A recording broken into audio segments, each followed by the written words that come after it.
After having played Crash 4 non-stop for 2 months and having experienced every possible thing in the game, I'm finally getting around to playing other games that I've been itching to sink my teeth into. One such game is Sonic Generations, which I haven't even laid eyes on in years. I remember it being quite fun, and it's often called one of, if not the best Sonic game ever.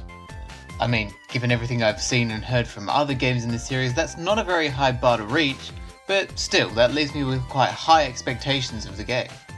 I haven't played every Sonic game out there, but I have played the DS ports of the original classic games, Sonic Adventure 1 and 2, Sonic 06, Sonic Unleashed, Sonic Colors, Sonic Generations, Sonic Lost World, and Sonic Forces, so I know my way around the series a bit.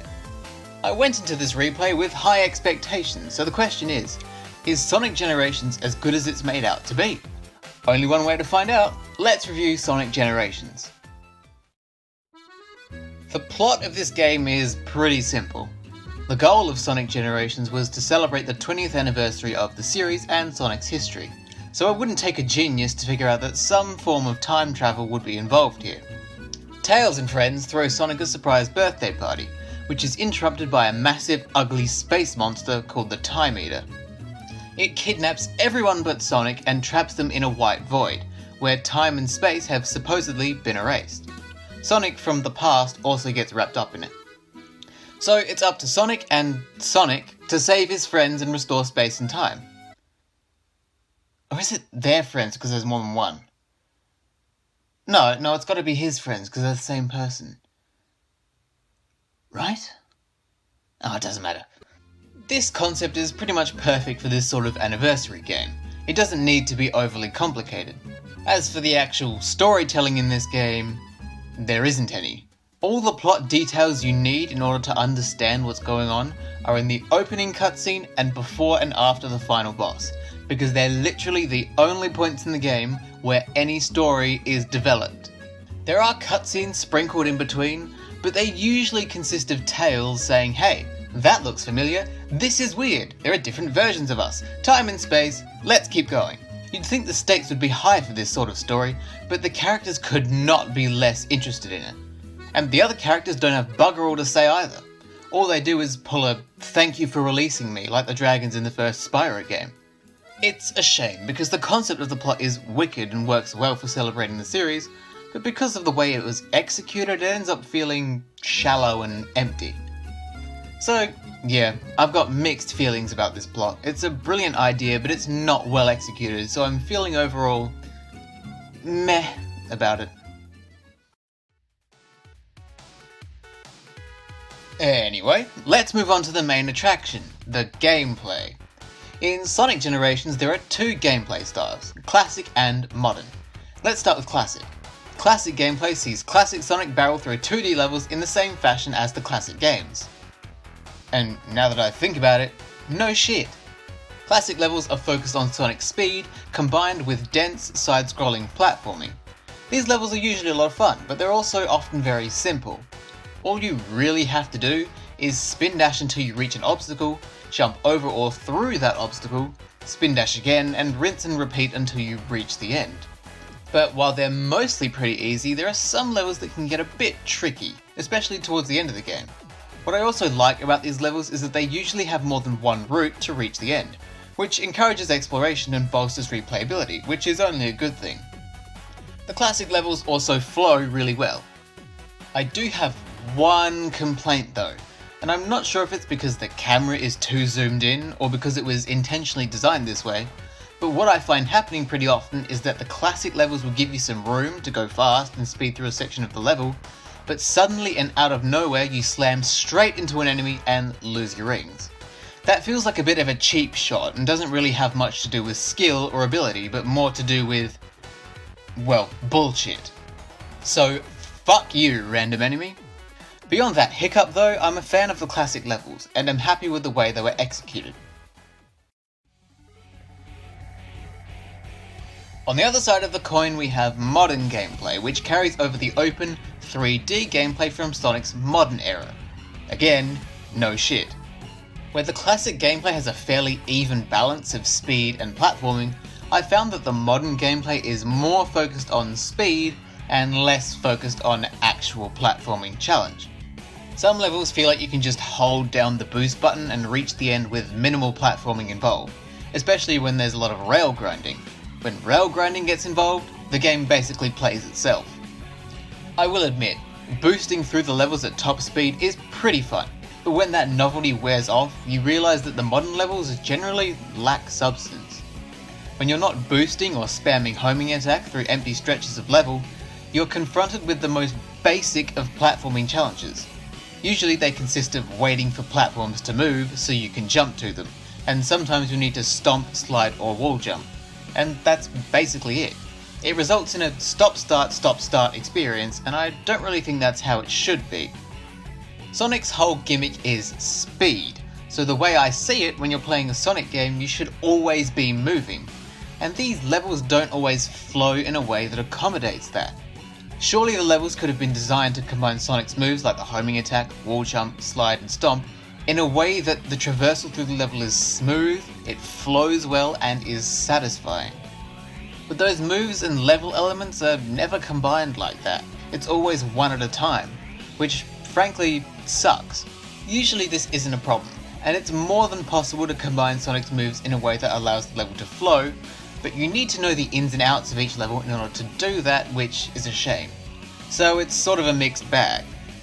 The modern levels are fun and I do like them, but the novelty of boosting through wears off, and they are usually pretty empty levels, so they could have been executed a bit better. Still, I can't deny how satisfying it is to play the modern levels. It is genuinely really fun. There are also a few minor gimmicks in the gameplay. One is quite strange.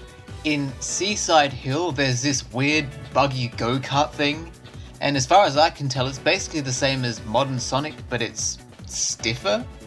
So I don't really understand the point of it. It feels unnecessary and it wasn't fun to use. Both classic and modern Sonic use skateboards, mainly in City Escape. I think these are fine, they don't overstay their welcome and are relatively enjoyable to use. What's really enjoyable to use are the wisps in Planet Wisp. Classic Sonic makes use of the Spike Wisp, which allows him to cling to the floor, walls and ceiling, and it creates some very unique puzzles and challenges.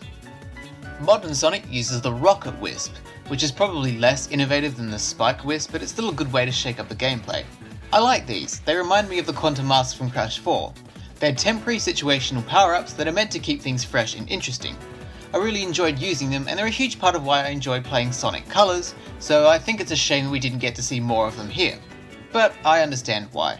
They're exclusive to Planet Wisp, so they can represent Sonic Colors, I know, but I'm still mad about it. Planet Wisp is the final level in the game, by the way, which leads me to say that Sonic Generations is painfully easy. There's almost no challenge in this game. The only levels that I can say offer some sort of difficulty are Chemical Plant, Crisis City and Rooftop Run. The rest are piss takes in terms of difficulty. I mean, I get that Sonic has a younger audience that it needs to cater to, but come on, at least put up some kind of fight.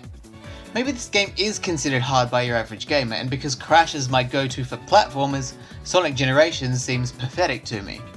I'm not sure, but I would have liked to struggle or have a few close calls. What's the point if there's no challenge? Okay, maybe I'm exaggerating a bit, but I do think this game is easier than it should have been. Beyond the standard levels, Sonic Generations offers a variety of mini-challenges called Act Challenges. There are 90 of them total, 45 for each Sonic, and they're scattered across the hub world. But before I start talking about them, can I just talk about how bad this hub world is? This has got to be one of the worst fucking hub worlds I've ever seen. It's a barren white void, and reaching act challenges is unnecessarily tedious. And this problem is amplified when you beat an act challenge and the game makes you chase down a music note around this terrible hub world. Why was it designed this way? It's just so shit. Anyway, the act challenges. Act challenges are basically exactly what they sound like. Every level has 10 act challenges, 5 for classic Sonic and 5 for modern Sonic. And in these act challenges, you're usually expected to beat a level or section of a level while also completing an additional task. This could be collecting a certain number of rings, beating a doppelganger, or using an ally's power-ups to make it through certain obstacles. Some of these are quite cool, like the challenge where you need to use spotlights to locate SBO and attack him, or the missions where you use different shields to get through obstacles.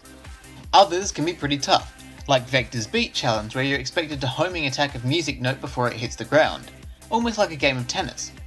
But other than those few exceptions, most of the Act challenges recycle the same challenges.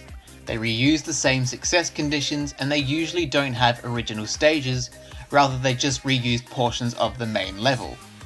On top of that, there are way too many of them. 90 Act challenges? That's taking it way too far. When I first started making my way through them, I was on board with the idea, but doing the same challenges over and over again slowly drained my will to live. It was a very repetitive experience. I think it's a cool concept, but it definitely could have been better executed. I'd like to take this next opportunity to talk about the boss fights in this game. Like seemingly everything else in the game, I've got mixed feelings about them. There are some amazing fights, some okay fights, sprinkled with some crimes against humanity. The first boss you gain access to is Metal Sonic. It's an okay fight, I guess.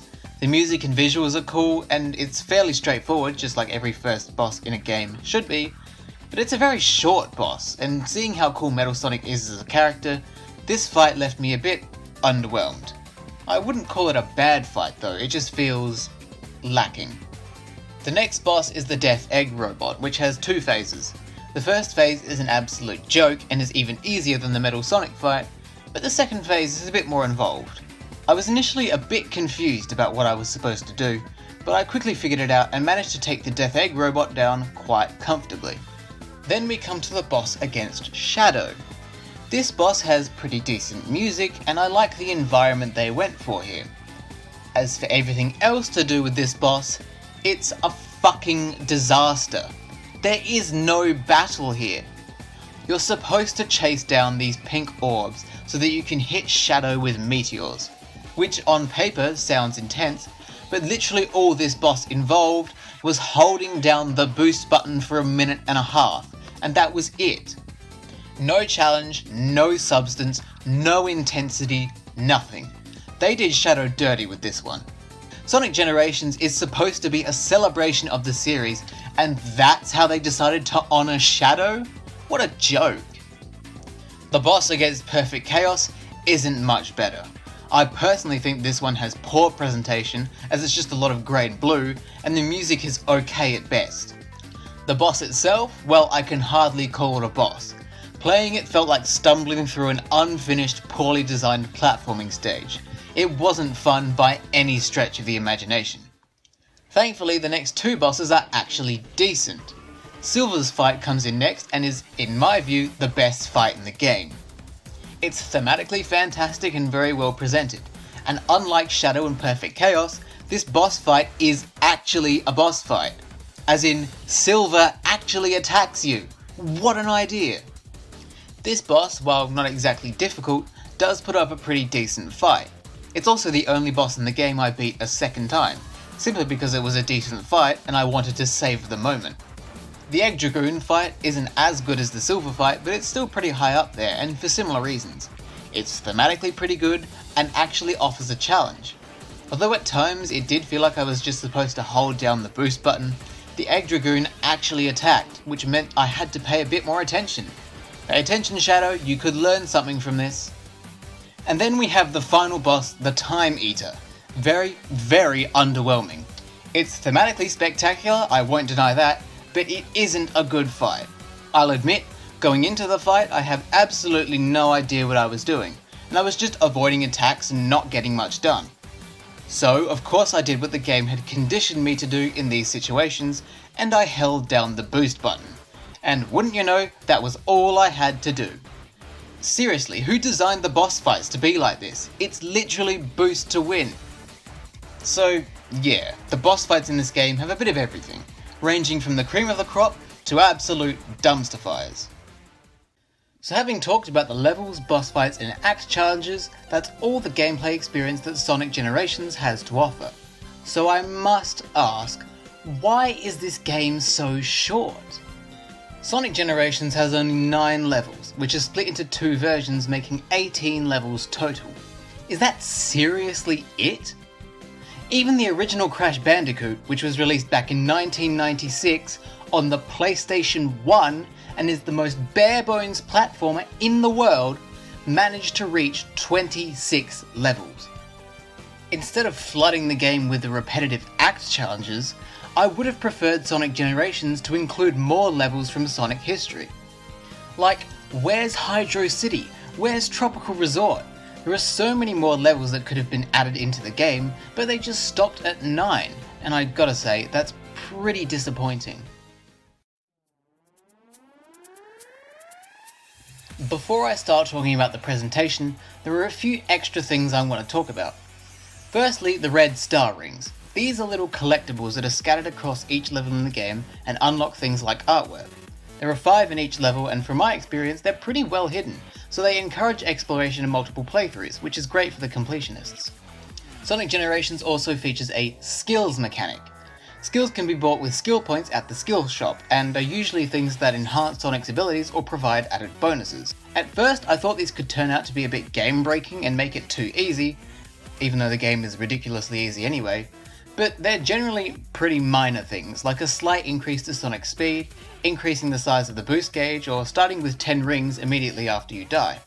These skills sort of feel like an unnecessary mechanic since they don't really change anything, but they aren't forced and they don't hurt the experience in any way, so I'm fine with them. One thing that I think is really cool is that you can also use skill points to buy a Sega Genesis controller to play the original Sonic the Hedgehog within Sonic Generations. That's pretty wicked. I love it when games do things like that, so even though I don't have any significant personal attachment to the original game, I can totally appreciate its inclusion here. Anyway, let's talk presentation. I think presentation is pretty important in games. You can have the most fun game in the world, but if it's ugly and hard to look at and it sounds horrendous, it'll ruin the entire experience. Visually, I'd say Sonic Generations is overall pretty good. I will say playing as classic Sonic in classic level styles with a 3D environment can be a bit jarring at first, but you get used to it. Now I wouldn't say I like the visuals as much as in Crash 4, but I really do like how this game looks. Some environments like Green Hill, Sky Sanctuary and the Hub World look a bit bland and dull, but the rest is fantastic. Chemical Plant, Speed Highway, Crisis City and Planet Wisp are all particular favourites of mine. They're colourful and vibrant environments that really feel alive. Every boss in the game also has great visual flair, with the exception of Perfect Chaos, which looks fucking awful. Also, I don't know if it's a backwards compatibility issue or something, but sometimes I find that the frame rate will tank and the resolution for cutscenes is sometimes rather low. This doesn't hurt what I think of the visuals in any way, I just thought I'd mention it. So yeah, while I wouldn't go as far as to call it spectacular, the visuals in Sonic Generations are pretty damn good. And now I finally get to talk about the music in this game. The soundtrack for Sonic Generations is absolutely phenomenal. It's literally hit after hit after hit. If there's one thing that Sonic games always get right, it's the music, and the soundtrack in this game does not disappoint. Every song is upbeat and full of energy, which complements the fast-paced gameplay perfectly. If I had to pick a list of favourite songs, I'd probably just end up listing every song in the soundtrack, because they're all really good. My only complaint is that there aren't more songs in the game. I do appreciate that the game gives you the option to choose songs from other games in the series while playing through the levels, but I wish there could have been more remixes of older songs in the game. If only it had more levels to accommodate that. Anyway, the soundtrack is absolutely incredible, and I basically have nothing to criticise. Massive thumbs up from me. And I think that covers everything. Overall, I enjoyed my time playing Sonic Generations. Being the celebration for the series' 20th anniversary, it allows players to experience a fresh take on classic, popular levels. The gameplay has a decent amount of variation between the classic and modern styles and is, as expected, very fast-paced and fun to blast through. The game usually looks great, and it has one of the best soundtracks I've ever heard. But the game isn't perfect. The plot is quite shallow and poorly told. It's a very short and easy game with a distinct lack of levels, and the act challenges, while being fun initially, quickly got repetitive and tedious. The hub world is a pain in the ass, and the boss fights are a mixed bag.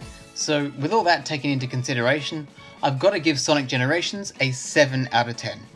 It's not a bad game, in fact it's far from it. It's overall very enjoyable, but all these little problems the game has add up, so I can't say it's a perfect game either. The good definitely outweighs the bad, but the bad is noticeable, so I think a 7 out of 10 is a fair score. And that brings the video to a close. I hope you enjoyed the video, and if you did, I encourage you to leave a like and subscribe to the channel. I greatly appreciate any and all support. Also, leave a comment about what you think of Sonic Generations. What are your thoughts on the game? What would you score it? I leave no comment unread, and I enjoy reading alternate perspectives on the things I talk about. Anyway, I think I've done enough rambling for today. Thanks for watching, and I'll see you next time.